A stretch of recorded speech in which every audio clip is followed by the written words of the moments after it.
KBC में करोड़पति पति। सूरज के जीवन का एक ही फंडा था कि मेहनत तो गधा भी करता है, घर बैठे जो कमाए समझदार वही होता है। इसीलिए उसने कभी नौकरी ही नहीं ढूंढी। इस बात से हालांकि उसकी पत्नी शिखा बिल्कुल भी अग्री नहीं करती थी, पर फिर भी सूरज को समझाना बेकार था। टीवी में कैसे बनोगे करोड़पति का ऐड देखकर उसे लगा कि बस अब तो घर बैठे ही वो करोड़पति बन सकता है, और उसके पीछे उसने अपने सारे सोर्सेस एक्टिव कर दिए। 2 हफ्ते में उसके कलीग के साले के पड़ोसी के बेटे का सोर्स निकलता है जो कि उसे शो में पहुंचा सकता है, और सूरज उससे मिलने चला जाता है। अच्छा, तो हमें मुकेश जी बता रहे थे कि आप हमें शो में पहुंचा सकते हैं। हाँ, उसमें कोई तकलीफ नहीं है। मैं कल अगर कोशिश करूँ तो इसी महीने में आपका नंबर आ जाएगा। अरे ये तो बहुत बढ़िया हो गया। अच्छा, वो सिलेबस और क्वेश्चन पेपर का कोई जुगाड़ है क्या?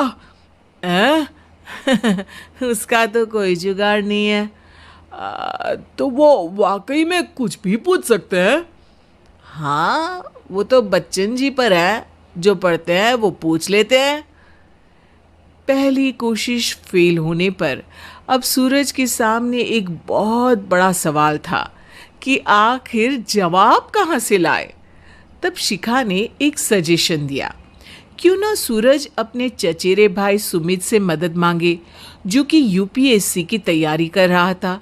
हालांकि इतनी मेहनत करना सूरज को समझ में नहीं आता था, पर कोई और रास्ता ना मिलने पर वो आखिर सुमित से बात करता है।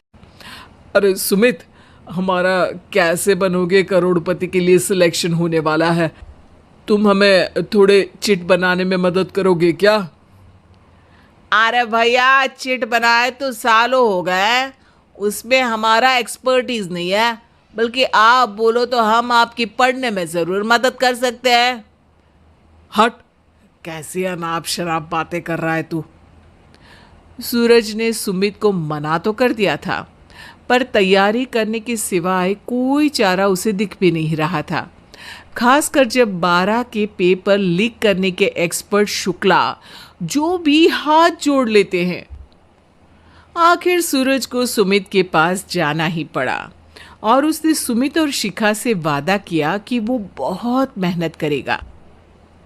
1 महीने की तैयारी के बाद फाइनल हुआ कि शो से 1 हफ्ते पहले एक ट्रायल खेला जाएगा, जहां पर सारे रिश्तेदार ऑडियंस की जगह पर होंगे और शिखा सवाल पूछेगी। दूर दराज से भी रिश्तेदार आकर हाजिर हो गए देखने कि आखिर कैसे बनेगा सुमित करोड़पति।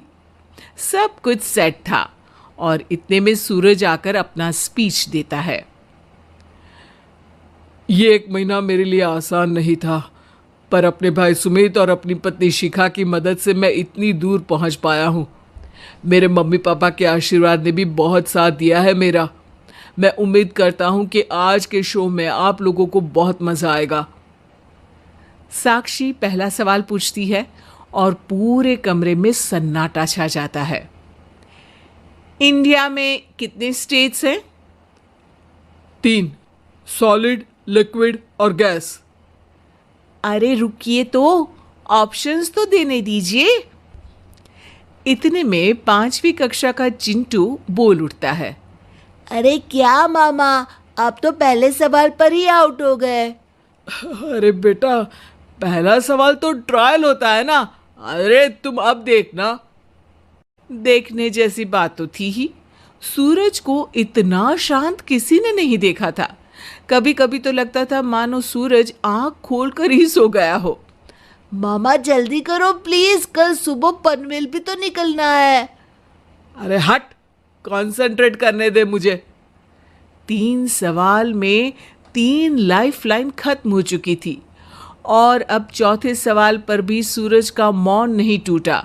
पर सूरज अभी भी हार मानने को तैयार नहीं था।